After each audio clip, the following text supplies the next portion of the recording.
From the Schmoes Know Network Studios in Los Angeles, California, it's time for Meet the Movie Press. And now, here's your host, the editor-in-chief of schmoesknow.com, Mark Reilly, and from The Wrap, Jeff Sneider. There's that music again. Morning, Mark. Good morning, Jeff. And hello, Schmoville. This is another fantastic episode of Meet the Movie Press. I am Mark Reilly, editor-in-chief of Schmoes Know.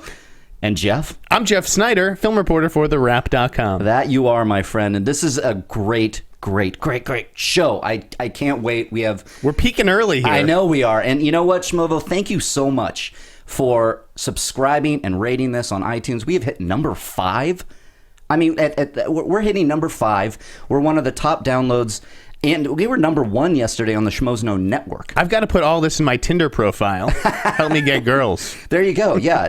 Nobody will swipe left on you if you just say number 1 on Schmoes Know Network. Sure. Yeah, that's how it works. I'm very excited. You know, I thought that this show was going to have to show, some consistency before we got a guy like Devin Faraci in the studio. But he is here this morning, and we're going to be, tossing the ball back and forth. Yeah, the movie news ball. I can't wait for that because Devin Faraci and BadassDigest.com that he runs is one of my favorite sites. I source it all the time when I'm covering stories. I like Devin and his scoops. We're going to get into that. But before we do that, Jeff, we have to talk about one thing that has just overtaken the news all week, and that's the loss of Robin Williams. It sucks.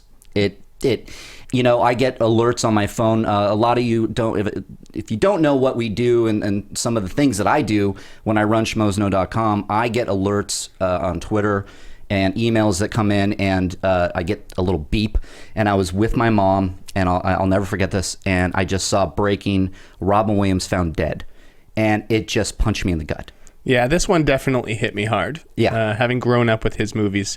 And oddly enough, I had stormed home from work on Monday because I had lost a big story that I was upset about. So it was my dad who broke the news to me, and he is in studio with my mom. They are visiting from Boston. I know. So they're looking at us right now. How are you doing, folks? It's a lot of pressure. But yeah, no, Dad called, and he said, your brother just called me. He said, Robin Williams is dead. And I was like, wait, what? I wasn't looking at my email. And then I had to call the office and be like, what do you need?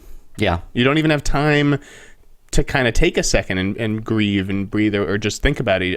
You have to ramp up and all of a sudden you're in it. Yeah. And so did you actually just sit right down at the computer and start writing? Well, yeah. What they wanted from me was, what did Robin Williams leave behind? What movies are still coming out? What's in development? Yeah, I read that. And the story, it did well. Yeah. Well, it was the same with me. I was actually in the car.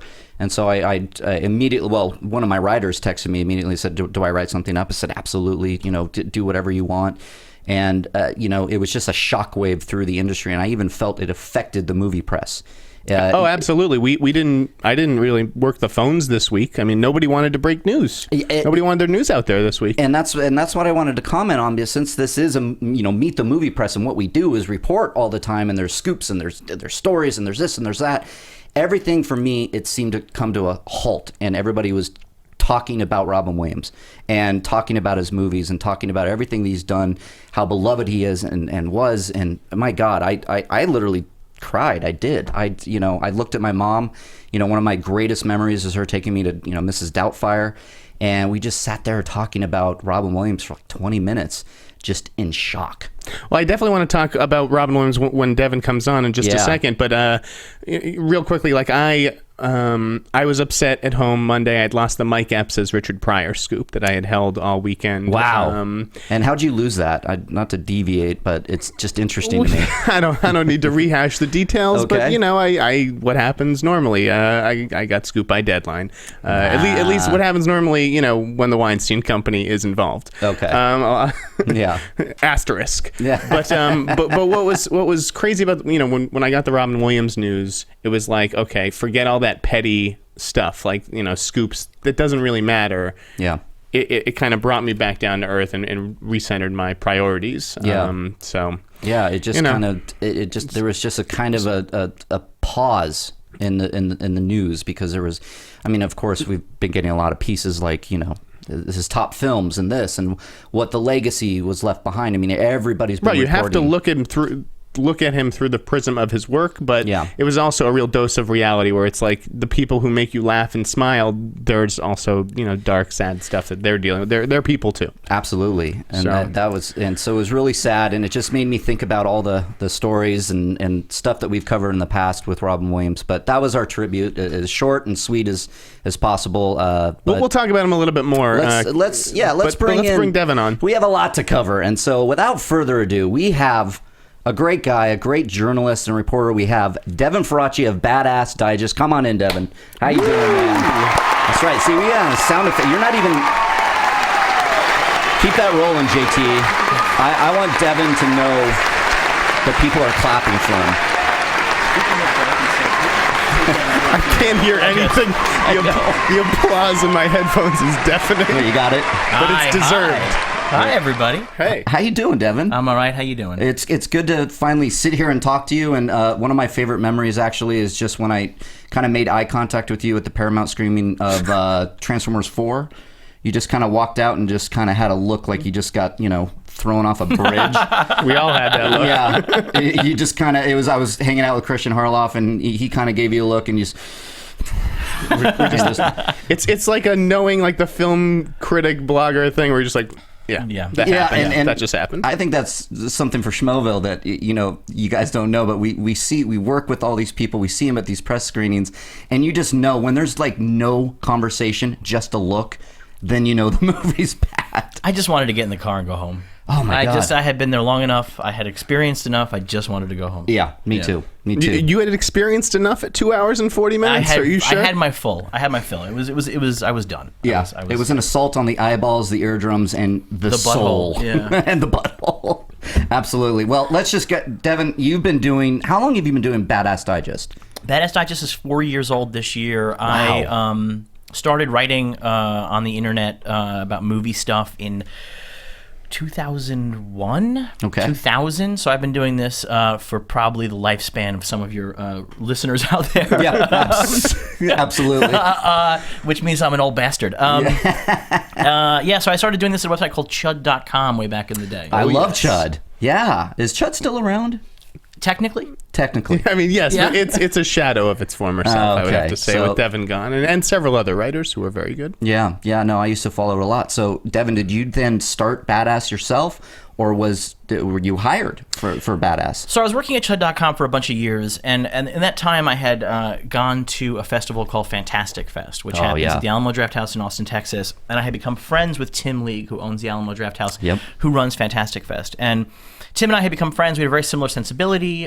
We both like to do stupid things, and we both like the same kind of movies. And one day I got a phone call from Tim out of the blue, and it was, we're going to begin aggressively expanding the Drafthouse across the country. Okay. And we want to put forward a website that sort of puts forward our cinematic values and to sort of grow fans places where there aren't draft houses right now. Mm-hmm. Would you want to come and start that site?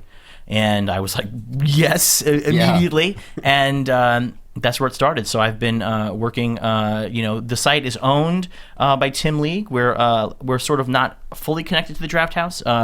Which is interesting. Being a film critic who gets his paychecks from a company that shows movies, every now and again, some of the franchise partners are not always so happy when I give a bad review to a movie. They're like, we're trying to sell tickets to this one. I'm like, sorry, man. Like, I have to call them like I see them, and that way when I give the good review, people really know that it really means something. Yeah. And that's what I've always respected about you, actually, because I follow you on Twitter. I see what you are saying out there, and I'm going to your website, and I didn't know that. That's really interesting that you're kind of affiliated with the Draft House. And I hear there's one coming to L.A. There is one coming to L.A. Next year at some point. Downtown L.A., really wonderful space. I'm pretty excited about it. Yeah. I work from home right now, so to have like a little bit of a space where I can actually talk to people and have a reason to put on pants every now and again. Are you going to get in free there? Yeah. It's just, wow. Yeah. You've got like a movie theater to yourself. Yeah, I have my own Wow. movie theater, yeah. That's the dream. Not only am I going to get it for free, but I'm going to have Jeff Sneider banned. So it's That happens a lot, right, Jeff? No? I've been banned from a couple of places. Yes.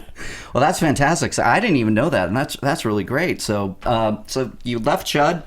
You're at Badass now for 4 years. I want to know what's a kind of a typical day for you, because you've recently been kind of dropping some major bombs here, like especially Star Wars, which we're going to get into. I mean, of course, we're going to get into Star Wars. I mean, geez, Star Wars. Yep. So, but for Devin, tell me what's a usual day for you? Because I feel like Badass and schmozno.com are kind of the same ilk, whereas the Wrap is kind of a little bit different. Sure, different audience. Yeah, different audience. And so for Devin, what about you? What's your day like? There's no normal day, but the closest I get is I get up in the morning around 8 o'clock. I drink too much coffee. I don't put on any pants. I sit at my computer all day. I write. I mean, most of what I do every day is writing. It's putting content on the site. That's the key. I mean, and it's tough. There's so many opportunities to do things that don't lead to content, but that lead to better relationships. And it's about figuring out what's the balance between those two things. Yeah. So my day is largely spent writing. I really like interacting on Twitter.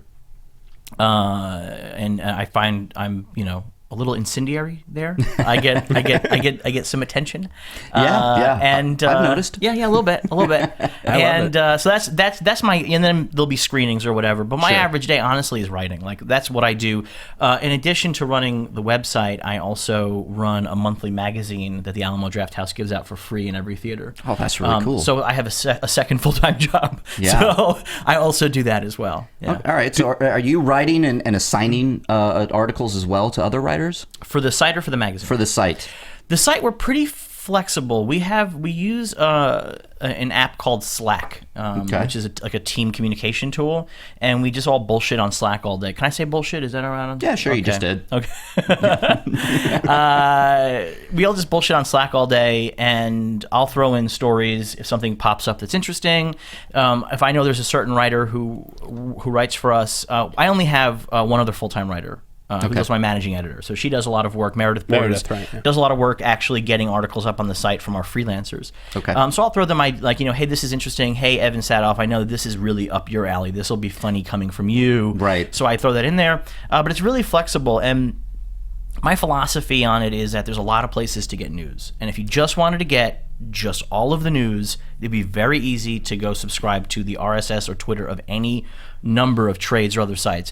Yeah. Our perspective is to come at it a little bit differently, have some context and personality. And so for me, it's like less important to hit every single story and to make sure the stories are being covered in the right way, either with proper context that hopefully informs the audience of what this means, or with enough humor and attitude that it's fun to read. And Badass Digest is definitely one of the sites that I check out as soon as the news breaks to see what it means to you guys. Right. Absolutely. Yeah, and I agree. I love, especially the site, the mechanics of the site. When you hover over a story and says, "Would you like to know more?" Yeah, it's all little Starship Troopers. I was going to say that's a great kind of interactive thing as a fan. I mean, because I'm a movie fan and a movie geek, and I'm kind of doing the same thing with schmozno.com. Right. And I do like to see when you drop a story, Jeff, I then go around as well. Of course, we cover it, but there's a lot of times that I'm covering your stuff now.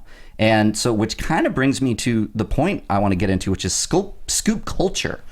And how you kind of broke the internet the other day by dropping this big, huge Star Wars scoop.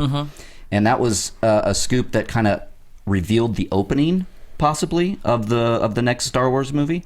Is that correct? Yeah, it's the stuff that I shared is probably the first 15 minutes of the movie. It's pretty low-key stuff. People still freaked out that it was a spoiler. Yeah. And it's this is literally the opening 10, 15 minutes of the movie. And even within that, even within what I shared, I took out a lot of details.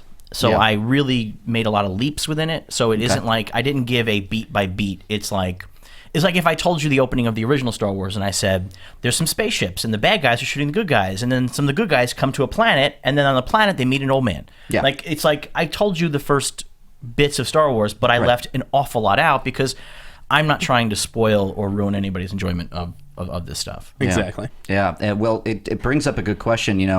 We go out there on Twitter, hashtag Meet the Movie Press. You can always tweet me at Riley Around or tweet Jeff at the Sneider and hashtag Meet the Movie Press and ask us questions. And a very good question that kind of talks about this is from Trevor, Trevosaurus. At Trevosaurus? Okay, I think I got that right. And it's, how do you handle some of the most anticipated movie news, like Episode 7, and being spoiled when you report on these news and rumors? Are you worried about being spoiled yourself? I know you just kind of mentioned spoiling the audience. I have had access to the script of Avengers Age of Ultron, so I know everything that happens in that movie, and that's my most anticipated movie of 2015. Still. So I'm not worried about being spoiled. Here's the thing about spoilers, and here's the thing about storytelling, is that a story, knowing the ending of a story doesn't ruin it if the story is well told. There's a reason why people keep retelling Greek myths. They're good stories, even though you know what happens in these stories.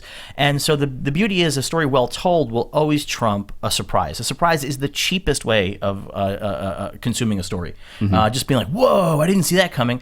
And that's actually a problem with a lot of modern storytelling in movies, is they go for surprise because the audience goes, oh, I saw that coming from the beginning. Yeah. And well, you should have. That's good storytelling. They've established what's going to be happening later. It should not always be a head spinner. There's room for head spinners. Sure. But a good story should be establishing itself from the beginning so that when it comes to the ending, it feels inevitable and it grew out of what came before. For me, spoilers are not that big a deal. Obviously, there's every now and again. The one place I draw a line on spoilers is it's about time. So we're a year out from Avengers 2, so I've seen the script. I know stuff about it. Fine. If I didn't know about it and I was going this afternoon to go see the movie and some guy was like, did you know at the end this happened? They're like, oh, come on. I'm an hour and a half out. Like this far in advance. I also think that knowing this stuff is valuable for me and what I do, in that it helps me contextualize for the audience. When they hire a dude, a lot of scoops end up being like, they hired so-and-so. And it's like, well, as who? Yeah. What is he doing? Because just the name of an actor attached to a movie is meaningless to me. Because there's so many roles in a movie, and the Star Wars stuff is a perfect example. Star Wars has a long history of hiring great actors to play really meaningless roles. So whenever they hire an actor and they're like, well, they've hired so-and-so, and you're like, yeah, but what does that mean? Is it like Terrence Stamp in the prequels, where all he does is sit in a chair for 15 minutes and that's his whole role? Or is this a major part? Yeah. So having the information helps me contextualize these scoops for my readers in a big way, so they understand, well, this is a big deal, this is not a big deal. Get excited about this don't worry about so much. Yeah. And the trades kind of skew that sometimes. If somebody has a big part, maybe we're asked to hold back on it, or someone has a small part and we're asked to make a big deal out of it. Mm-hmm. So that's really interesting. So so you know all of Avengers Age of Ultron, and I was actually working on something for Schmoes Know, a scoop for Marvel, and to vet this guy, he gave me the entire Captain America Winter Soldier movie, beat by beat, like everything. And so I read it and I went, let's see if this is, and then I'm like, oh my God. He was right. He was right. And so the movie was spoiled for me, but it goes to what you're saying, and I did not enjoy that movie any less. Right. I loved it. It's just a well-made movie. It's a well-made movie, and there was a part of me that I kind of disappeared during the movie, and got into the story and the effects and the action and the characters and everything, where I was just like, yeah, I know it's coming, but it's like this voice in my, it's coming, shut up. Yeah, I always wonder, people who freak out about spoilers, do you only watch a movie once? Like, have you technically spoiled the movie for yourself once you watched it? So then you're like, well, I'm done with this. I've seen Captain America one time. I'm never going to watch this again. I know how it ends. No, you like, okay, it's good. I'm going to watch it again. I really enjoy this. Yeah, and this scoop culture that I would say is out there with, like, you're breaking the Star Wars scoop. El Miambe at Latino Review, I mean, I think he sets his watch by these scoops. He literally does. He says scoop dropping in 10 minutes on Twitter.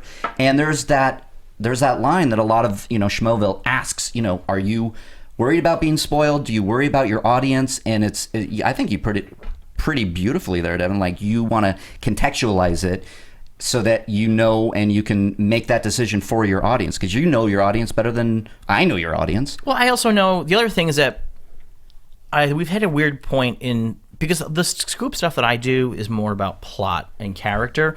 Jeff will cover stuff that's about the behind-the-scenes industry stuff, who gets hired, who's working with who, what the deal is. For me, that stuff is less interesting than, like, what's happening. Why is this character in it? Like, what's going to happen here? Putting that stuff out there, I know, is very dangerous because it's my audience, but we live in the social media age.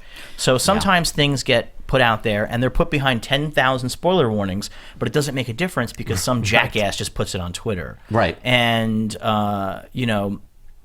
for me, that's a problem. So there's information that I've sat on that I think is good information. I think it's interesting information. I think my audience would enjoy, but I think that people might put out there in a way that would ruin the enjoyment for others. So I try to be very careful about that. Yeah, I get that because I get stuff all the time. Speaking of Star Wars, I've had somebody that's been writing me claiming to be from the makeup department or a sister or somebody. I don't know, and I keep deleting it because one, it's it's like Twitter. It's like, oh, I know about this, and it's like, and what if it is right? I don't want to know. It's tough vetting anonymous sources. I've gone with things. I'll be honest, that Peyton Reed directing Ant-Man story is an anonymous source. I cannot tell you the human being that gave it to me. Yeah, it's just someone who I've come to trust, and that's. Sometimes you make an error in judgment, you know? Joseph Gordon-Levitt's playing Alberto Falcone in Dark Knight Rises. I mean, that was an error in judgment, and I trusted someone I shouldn't have. And the other thing got tricked. that I think is fascinating about scoop stuff, and I think Jeff can speak to this, is that what's true today is not true tomorrow. Yeah. And that the nature of this beast, especially when you're reporting early and unconfirmed or things before deals are done, is that, this person definitely is taking the job today, and then tonight, it all fell apart and somebody else is taking the job tomorrow. So being right today does not mean that you will not be wrong tomorrow. Sure, absolutely. It's a fluid thing. I think a lot of people at home don't get that it's a fluid thing. That especially when the stuff that I do with trying to do like plot or character stuff, not only is it fluid in the script stage, but more and more these days it's fluid on set and fluid in post. Right. There are things that are in the script for Avengers Age of Ultron that I've seen that probably won't be in the final movie. Exactly. And I'm trying my best to sort of figure out what is definitely going to be in there, but there are things that are interesting in it that probably won't make it or that will get changed. Other cool things will show up, as they move forward in post. And that's just the nature of the beast. So the idea of having a scoop record that means anything is weird because it was right 9 times out of 10 when you got it, and it just stopped being right later, and it's weird. And then there's of course 1 times out of 10, and I've also fallen prey to this, where you get information that seems like it's good, and then you run it and you go, oh, this was just bullshit. And that happens too. But most of the time, my experience, you were right when you ran it, and you're just not right later on. Well, there are disinformation campaigns too that a few people in town run. You know, whether it's JJ in the mystery box or Nolan or they know how hard we are all working to break their stuff, and they try to make it twice as difficult. Well, that was why the Star Wars stuff that I ran, I got from 3 different sources, and I would not have run it unless I had, because with that, it's the thing that Joss Whedon used to do in the Buffy days. He used to call them foilers, and they would release fake spoilers onto the message boards to confuse the kids. Yeah, and with the Abrams world, it feels like it's sort of a similar thing. So I only ran what I got, especially because parts of it seemed so outlandish, when I had it from 3 different people who didn't know each other. And so when I hit that point, it felt like, well, all right, this could still be wrong. It could still change, but 3 different human beings who are not connected have told me the same or similar information. I feel pretty good going with it. Now, would you trust if only, on the next story, if you could only get one of those people to tell you something, would you go with a single source? Well, it depends on who it is, because one of the sources on my Star Wars stuff is a great source who has given me a ton of really good stuff and who has really good access. And in a multitude of places, who's really well positioned to get a lot of stuff. So if that person came to me with something, I would trust them in that I know they're not specifically fucking with me. You know what I mean? Like, that's the difference. That there are people you get information from and you're like, is this guy just trying to humiliate me? I mean, Nikki Fink's first scoop at her new the site. Max Landis thing? Or no, the DC? The DC thing. DC. Like, maybe it's real. Maybe she just got... I had a guy on my site who was claiming, I sent her that. I can't believe that you're running this because I sent it to her. And when you look at that scoop, the DC list, it's almost semi-common sense. Yeah. Like, it's like, and you could have probably guessed those. Yeah, sure. And they still haven't actually, and then they haven't actually confirmed that. And even when you look at what the current status of their movies are, they don't actually line up, technically. Nope. Yeah. Right. So, was that somebody just trying to make her look bad? Which could have been, and that you have to think about that when you get information. The psychology of a tipster is, I find it fascinating, because a lot of people think it's always, if I do a casting story, they think it's always coming from the actor's camp, and usually it's really not. It's just coming from someone who's trying to help me out or telling me what they hear. So I do question why someone puts their, like you said, you have someone who has great access. Why are they sticking their neck out to leak stuff. They love Right. talking about it. I think that's what a big part of it is. They love talking about it, and they want everybody to talk about it. The same reason why if we were just at a bar, I would just come over and go, have you guys heard? Right. You know, it's Yeah. it's as simple as that. Have you heard this? It's amazing. Now, I can't wait to tell you. Do you think that the studios and filmmakers like that? I mean, it's, I don't think Joss Whedon would Some of want to my go sources 2 are- years without us talking about Avengers. Some of my sources are filmmakers. Yeah. You know, I mean, like I have filmmakers who come to me and say, "You will not believe what I just saw this afternoon. You will not believe the script I just read. You gotta check this out." I mean, like, people like sharing this information. The thing at the end of the day is that it's a business, but it's the entertainment business, and part of that is people buzzing to each other about what they're excited about. Right. Thank you. So I always wonder because when we get these scoops, or for me, it incites a very lively discussion, excitement. It draws for the movie coming up, like Avengers. So if people are talking about it 2 years out, that should help Whedon's cause. That should help the brand Marvel, because people get excited. Oh my God, Vision's in it, and then the boards light up, right? And that's fun, I think, for the audience. Yeah, I mean, I know for a fact, and this is not even a question. I've talked to Marvel executives. They read everything I write. Yeah. And they're like, you know what? We read it every day. And I'm like, There's a team of people. It's just like, yeah. And then, you know, and I've heard from people, you know, they're like, you know, what did Devin say about this today? And which is like, you know, ego boosting, but at the same time, I think it's just part of the world. Like, they want to hear what people are saying. And so Yeah. Marvel especially is actually a really good example of somebody who's very savvy about how to work that world. They're really good at it. They are. They really are. And especially, I would say Guardians of the Galaxy, the marketing for that movie was so great. There wasn't a lot of scoops going on there, because nobody knew what what we were going to get. Right. So now, of course, it's going to be like, who's in, like, every day now it's like, it's Jason's father or Do you Star-Lord's think father. that what you write, Devin, affects Marvel at all? Like, do they make decisions based on what you write or what the commenters say? Good question. I think it's a complicated question, and I think that there are people at Marvel who read it and who love it when they hear good things, and then they often ignore it when they hear bad things, and they go, "Well, who cares what those guys say anyway?" So it goes both ways. They're like, you know, "Oh, they're really excited. This is great," and then when we don't like it, they go, "Ah, well, that's not the entire audience. Who cares?" Right. However, I will just say that, and this is not blowing smoke up my ass or the ass of commenters or anybody, is that if you have a reaction that's honest and that is strong, they'd be dumb not to take it into some kind of account. Right. Do you know what I mean? Like, if there is a thing where, like, oh, wow, wait, this is actually not... Look, the more people complain about the lack of female-led superheroes, they'd have to be dumb not to listen. Right. And like Yes. I said on the site before, I know... In the Avengers script that I have seen, Captain Marvel is in the script. She has a cameo in the script. I'm assuming that's because they're setting her up for a Phase 3 or Phase 4 movie. Why they're being so quiet about it, I don't know. That's the kind of thing I wouldn't normally report, but because the clamor for a female superhero is so strong, I feel like I have to say, she's there. They're setting up the tea. This is being teed up. I'm not sure why they're hiding it from you, but it's being teed up. So, you know, have a little bit of patience. Yeah. It's interesting, too, because Boris Kitt just did a little blurb about Katie Sackhoff as not Captain Marvel. And I like to think that Schmoes Know was the one that really started that, because she came on our show. We kind of, grilled her a little bit, or is it Marvel? Is it this? And she, played coy and all that kind of stuff. I actually know a little bit, but I can't speak on it. But, to have that story come out, she's not doing it.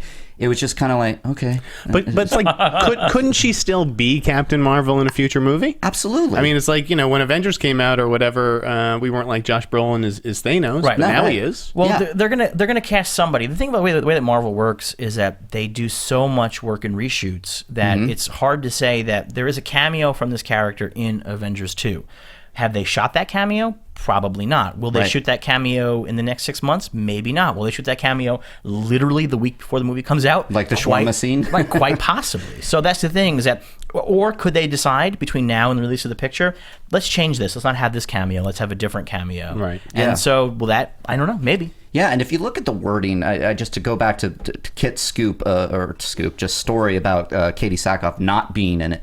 I look at her words. I have not yet met with Marvel. That does not mean she is never going to meet with Marvel. But that's just for me. That's just an actor thing, which is when people ask an actor, "Would you play Spider-Man?" Nobody's going to go, "No, fuck you. I'll never play Spider-Man." They'll go, "Wait, how much money are you going to give me to play Spider-Man?" Maybe. Why not? Let's talk about it. Yeah. Every actor, no actor, unless they are a major league movie star, will get in front of a camera and say, "I will never do that," right? Because they can't afford to say that. Right. They have to leave it open. So Katie Sackhoff is not dumb. So she says, "I had not met with Marvel yet," which does two things. It continues the story that she's interested. Yep. And it continues letting the fans know to keep saying things to get Marvel's attention. She's being very smart about it. She absolutely is, and she was doing some teases on Twitter, showing what would appeared to be a part of a costume.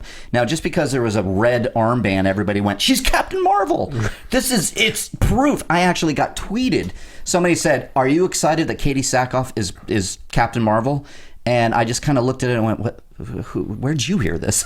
I'm amazed by the things that stars tweet out actually these days, teasing things that haven't happened yet. Well, Vin Diesel is the king of this. Vin and Dwayne Johnson lately, and I'm just like... Yeah. My understanding is that Vin Diesel got the job of Groot from saying he was going to be in a Marvel movie. That was how he got the job. It wasn't. That's what I heard. They were not after him. He just kept saying he was going to be in a Marvel movie, and eventually Marvel's like, "I guess we should meet with him." Smart thinking. And they met with him, and then he's Groot, and now it's a big deal. And now he's pushing to be in the Inhumans, and it's going to be the exact same thing. It's kind of amazing.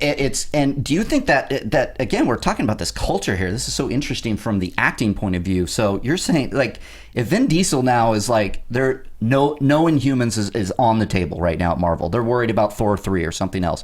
And he starts tweeting, and then the fans start reacting to it. Does Marvel go, "Huh? Hey, look at that. Look at all the retweets. We should probably do an Inhumans, and we should probably get Vin Diesel." Do you think that affects anything in the making of the film? Mm-hmm. Like, I think that I think it doesn't hurt. I think enthusiasm never hurts. Absolutely not. Negativity may also never hurt. It depends on how keyed in they are to getting something done.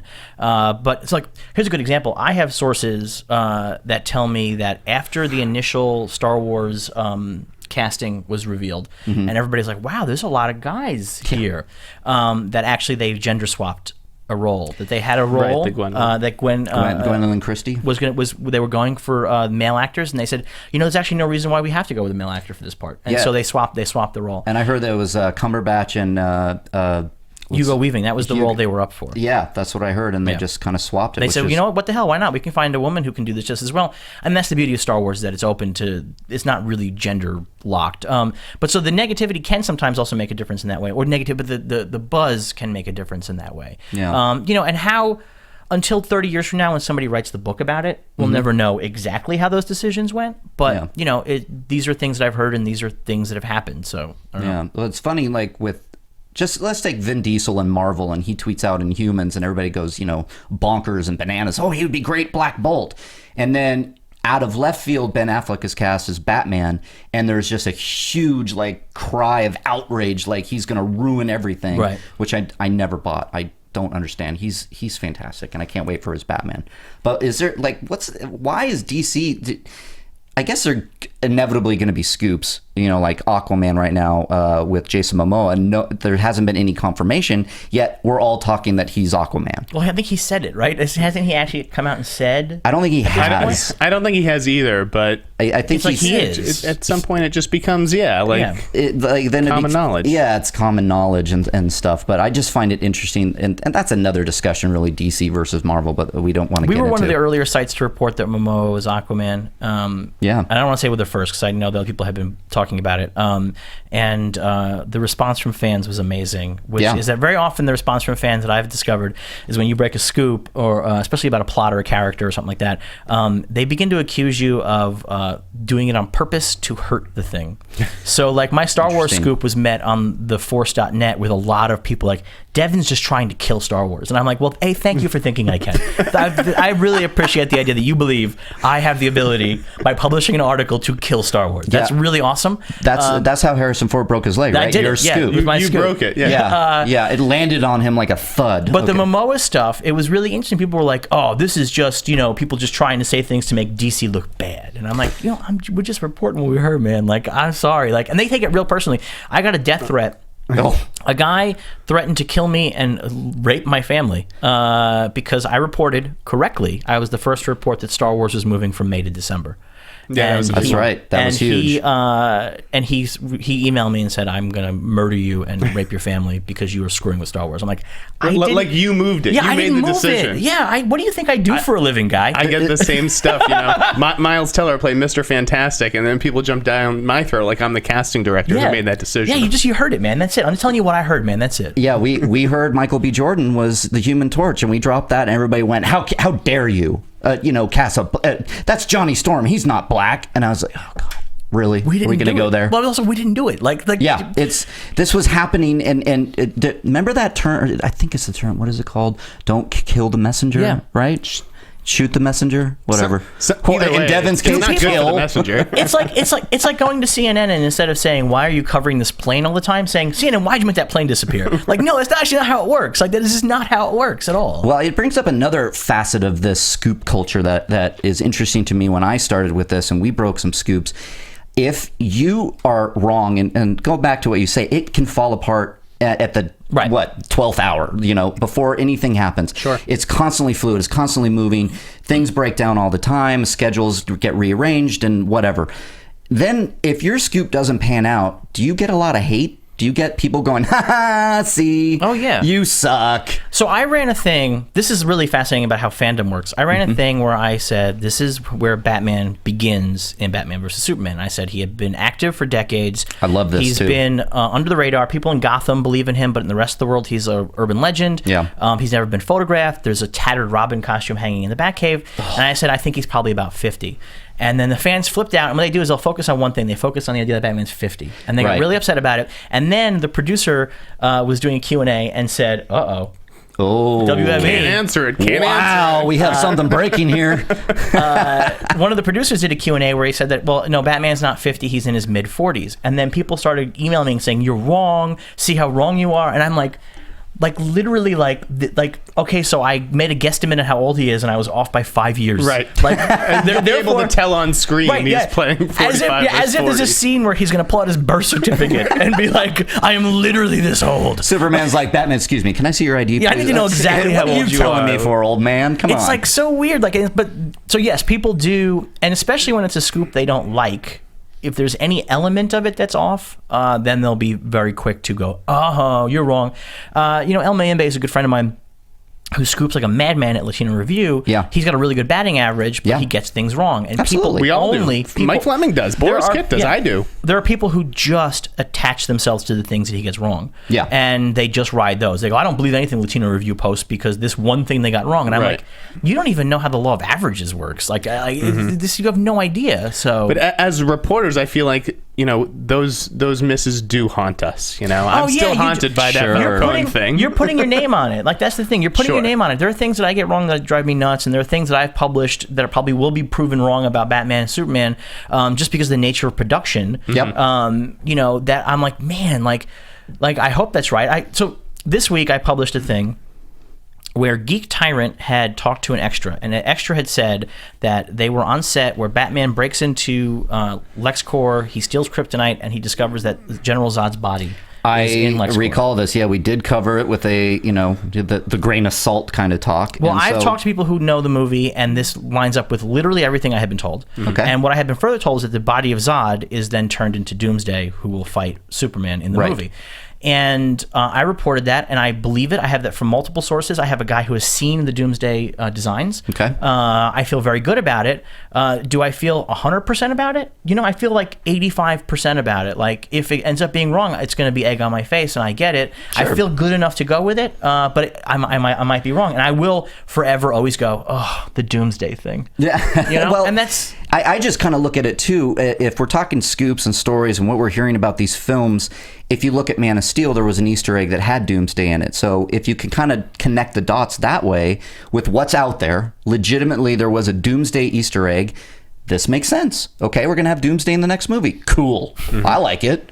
I don't know. I know a lot of people don't. Maybe they're like, oh, I read a couple tweets that are like, can we save Doomsday for when we get to know Man of Steel more? Mm-hmm. Which I can kind of argue that point as well. But, now we're getting everything in DC right now, which I kind of want to change gears here and talk about some of the news that's out there that's been breaking. Well, I wanted to talk just about Robin Williams. Bring it back to him real Absolutely. quickly. Let's do it. Devin, did you ever interview Robin Williams? Yeah, I did. Yeah. Do you have anything that you can share about that, time with him or anything like that? I mean, it's funny. The thing that there's two things that I thought about after he died.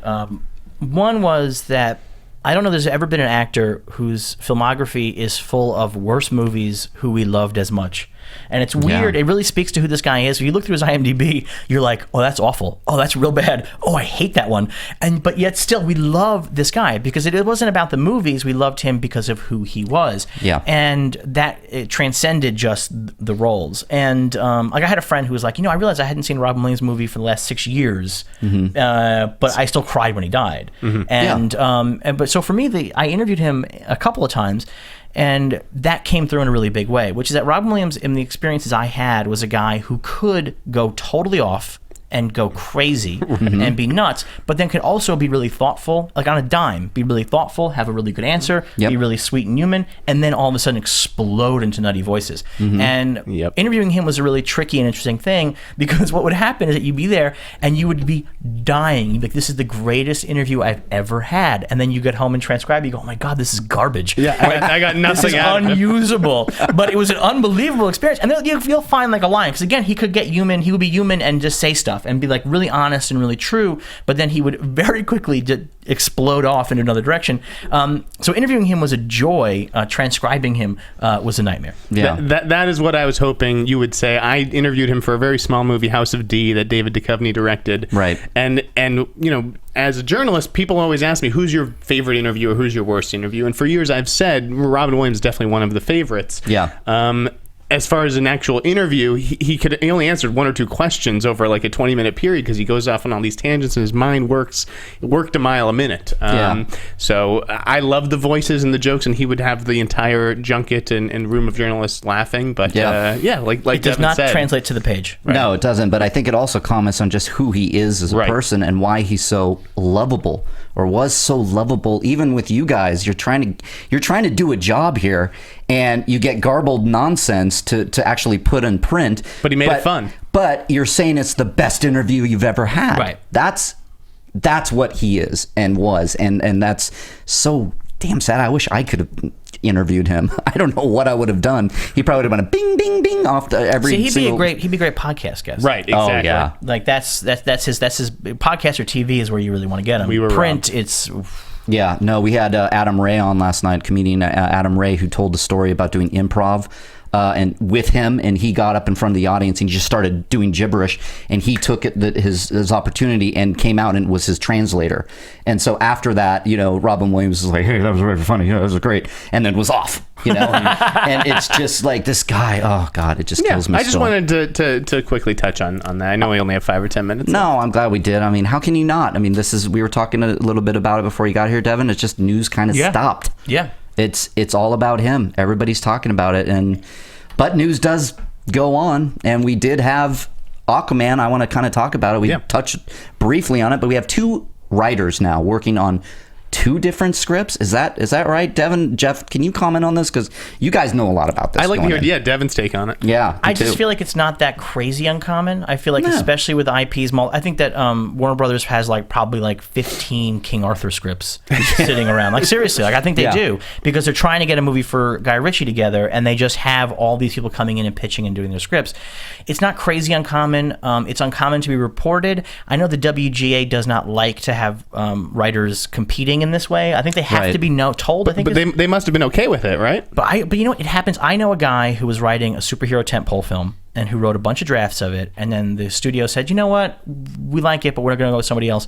And then they had somebody else on deck who had already written a draft of what they wanted. And technically, the WGA probably would shit their pants about that, but it's how it goes. They have these guys working. The Marvel stuff is interesting because this is not Marvel, this is DC, but Marvel does a similar thing where they had this in-house writers program. Right. They just had scripts sitting around, and they commissioned them, they had them, and then what they were going to do with them, who knows. And then so the Aquaman stuff to me it's more interesting than it got reported than that it actually happened. Okay.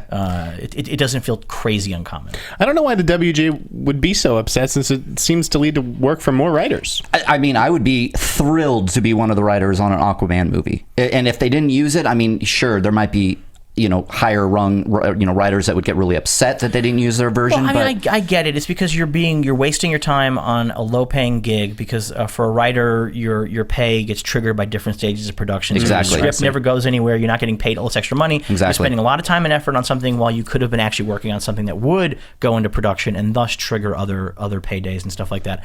I get it. Like and also it's just ugly to be like, hey, get in that ring. Right. Let's just see which one you walks out alive. Do you think that they'll end up combining? Like if they like elements in one, but they like the structure and characters in another, and why wouldn't they? And then isn't that the point? Yeah, they're going to own both. And if there's a sequence that Will Beall comes with that they like, they're just going to pull it out. And that just makes sense to me. I mean, did you think this has anything to do with the stigma behind Aquaman? He's kind of been a punchline in the movie verse. Entourage, obviously, they did their take on it. And, there's a lot of jokes, a lot of memes out there of like Aquaman, like, hey guys, and there's like, don't look at him. That kind of stuff. Is this to like hedge their bet, have two great scriptwriters and see if they can get the best version so that they don't have that punchline anymore? I think it's about meeting a date. I think it's just a matter of they have a date and they just need to get development done in overdrive. So they just don't have the time to go through the process of having a script, not liking the script, bringing another guy in. I think it's just a matter of like, they're like one of those undated movies, possibly 2016 is Aquaman. Yeah. And so they need to get this movie going. So I think it's about speed more than anything else. Yeah, and I think they probably have a Green Lantern going. I mean, I'm sure they have. Do you think it's like Marvel, that they have this like trust going on in the back there, or are they just, because that's been a lot of talk? And Jeff, no, but you won't see any Green Lantern until after Justice League. Okay, yeah. I buy that as well.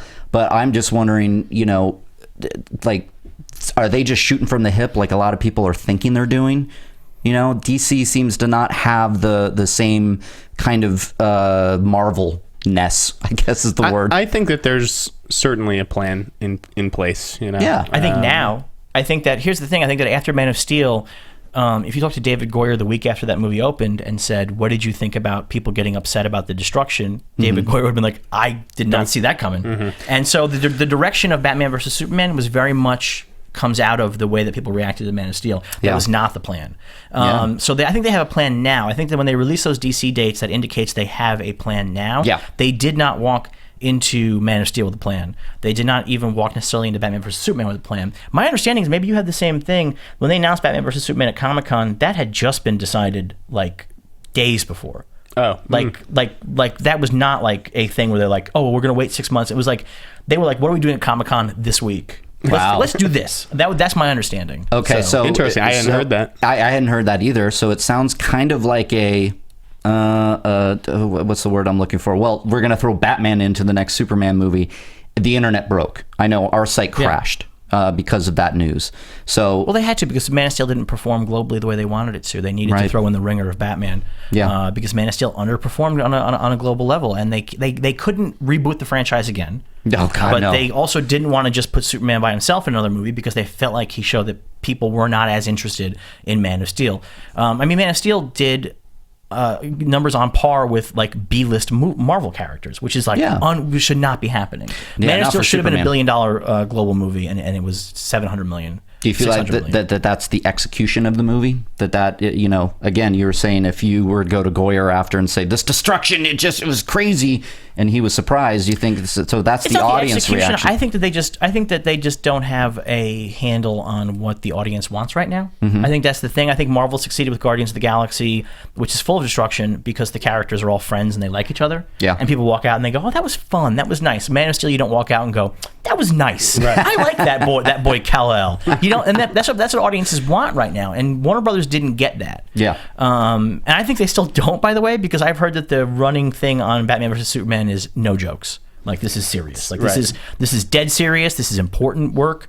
And I think they still don't get it. So I think they're behind the times. And so I think that's the thing. It's not that they made a bad movie. I like Man of Steel. I don't like it as a Superman movie, but I like it as a movie. I like it too. But they just didn't.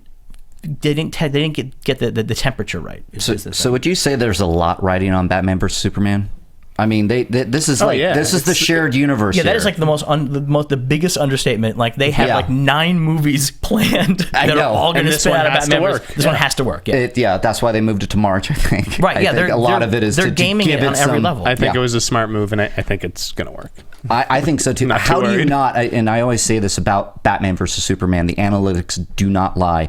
If I looked at my website, schmozno.com, after Comic-Con, and I look at the spike from Batman, Superman versus Avengers, it's night and day. People care about Batman, Superman. Why? Because they're on screen for the first time together, and that's just exciting for everybody.